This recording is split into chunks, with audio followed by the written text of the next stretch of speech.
Assalamualaikum warahmatullahi wabarakatuh.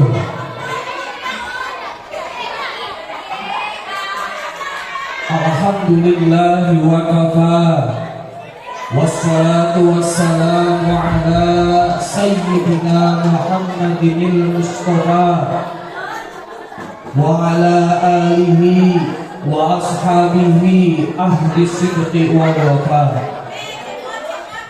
Amma ba'du, faqad qala Allah ta'ala fi kitabil azizil karim wa huwa asdaqul qailin. A'udzu billahi minasy syaithanir rajim.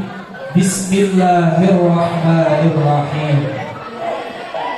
Qulillahumma malikal mulki tu'til mulka man tasha'u wa tanzi'ul mulka mimman tasha'u wa tu'izzu man tasha'u wa tudhillu man tasha'u biyadikal khair innaka ala kulli syai'in qadir. Wa qala Nabi sallallahu alaihi wasallam, idza wusidal amru ila ghairi ahlihi fantadhiris sa'ah. Sadaqallahul azim wa sadaqa rasuluhun nabiyyul habibul karim wa nahnu ala dzalika minasy syahidin wasyakirin walhamdulillahi rabbil alamin. Dewan Tahkim yang arif dan bijaksana, santri wa santriwati yang saya cintai, mudah-mudahan berkumpulnya kita di sini mendapatkan rahmat dan maghfirah Allah Rabbul Izzati. Amin amin Allahumma. Hadirin ma'asyiral mu'minin rahimakumullah. Disadari atau tidak, di saat ini kita dihadapkan dengan persoalan-persoalan yang mengakibatkan perseteruan antara beberapa pihak. Cacian, hinaan, bahkan pujian sekalipun dari berbagai sudut dilontarkan.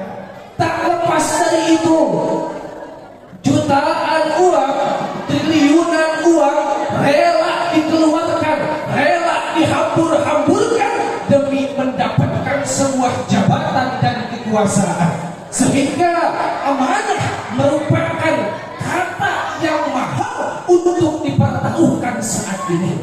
Oleh karena itu, kekuasaan adalah amanah merupakan topik syarahan yang akan saya sampaikan. Hadirin ma'asyiral mu'minin rahimakumullah. Di dalam aktivitas berpolitik tidak pernah lepas dari substansi yang berkaitan dengan kekuasaan. Maka mengenai kekuasaan tentu saja erat hubungannya dengan mempengaruhi orang lain. Dan juga konsep kekuasaan ini memiliki ruang tidak terbatas dan tidak dapat dibatasi. Oleh karenanya, berbicara tentang kekuasaan tentu saja berbicara pula tentang seorang pemimpin. Sebab pemimpin merupakan sosok yang sangat penting di dalam organisasi maupun masyarakat.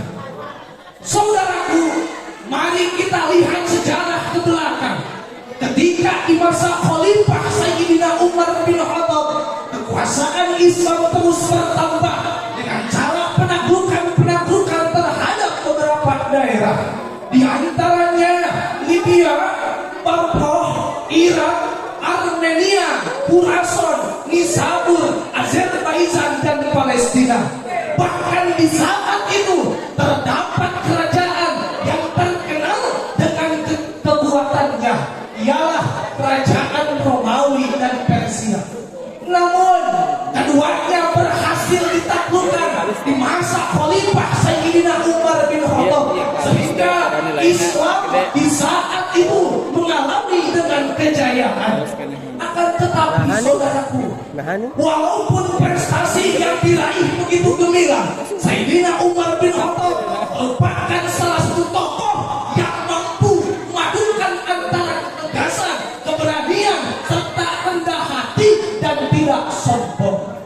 Meskipun memiliki kelebihan, meskipun memiliki kedudukan, beliau tetap tidak menyombongkan diri dan selalu mengingat bahwa segala sesuatu hanyalah kehendak Allah Subhanahu wa Ta'ala. Hal ini selaras dengan firman Allah dalam Al-Quran surah Ali Imran ayat 26. A'udzu billahi minasyaitonir rajim. Bismillahirrahmanirrahim. Qulillahumma malikal mulki tu'til mulka man tasya'. Al-ayat sadaqallahul azim. Wallahu a'lam bishawab. Katakanlah Muhammad, wahai Tuhan pemilik kekuasaan, Engkau berikan kekuasaan kepada siapapun yang Engkau hendaki, dan Engkau cabut kekuasaan dari siapapun yang Engkau hendaki. Bahwa segala sesuatu yang terjadi di muka bumi ini, termasuk jabatan, kekuasaan, kedudukan, kemampuan, dan lain dan tiada bukan, semuanya hanyalah titipan dan kehendak Allah yang Maha Rahman. Namun sayang, seribu kali sayang, fakta realita yang terjadi saat ini, banyak sekali penyimpangan-penyimpangan terhadap hukum di dalam kekuasaan. Dimulai dari munculnya pencerahan terhadap kekayaan rakyat, disuruh ngurus beras, malah rimbun beras. Disuruh ngurus laut, malah menjadi bajak laut. Disuruh ngurus hukum, malah membuat hukum yang menindas rakyat. Yang kecil salah, hukum cepat-cepat ditegakkan, dan jikalau yang besar salah, dia pura-pura tidak mengerti. Akhirnya korupsi sudah biasa, suap menyuaplah menjadi makanan sehari-hari. Bahkan berita yang baru muncul sekarang ini, APBD COVID-19 telah dikorupsi ratusan miliar rupiah. Mengapa demikian, saudaraku? Sebabkan kekuasaan ini dipegang oleh orang-orang yang bukan ahli dalam memimpin. Dan apabila semua ini terus-menerus terjadi, maka tunggulah kehancuran di muka bumi ini. Sebagaimana Rasulullah SAW mengatakan di dalam hadisnya yang diriwayatkan oleh Imam Bukhari, "Idza usidal amru ila ghairi ahlihi fantadhiris sa'ah." Jikalau kekuasaan diberikan kepada orang-orang yang bukan ahli di dalam memimpin, maka tunggulah datangnya kehancuran. Manusia ingin berkuasa boleh, tetapi tetap punya etika dan moral. Yang punya jabatan, yang punya kekuasaan, kalian akan dituntut di hadapan Allah Subhanahu wa Ta'ala. Silahkan jadi bupati, silahkan jadi gubernur, silahkan jadi wali kota, silahkan jadi presiden. Tapi ingat, setiap yang fakir, setiap yang miskin, setiap yang duafa, yang tidak makan, tuntutan kalian kelak nanti di akhirat selama-lamanya. Lantas, bagaimana cara supaya bisa amanah di dalam memegang kekuasaan? Jawabannya, yang pertama, kuatkan keimanan dengan terus menambah ilmu. Yang kedua, tidak korupsi.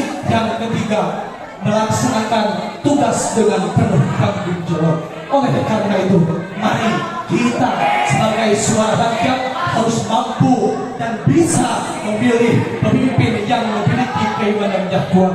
Sebab sifat amanah pada diri seorang hamba akan muncul dari kuat imannya, dan sehingga jikalau imannya kuat, sifat amanah pun akan ada pada dirinya.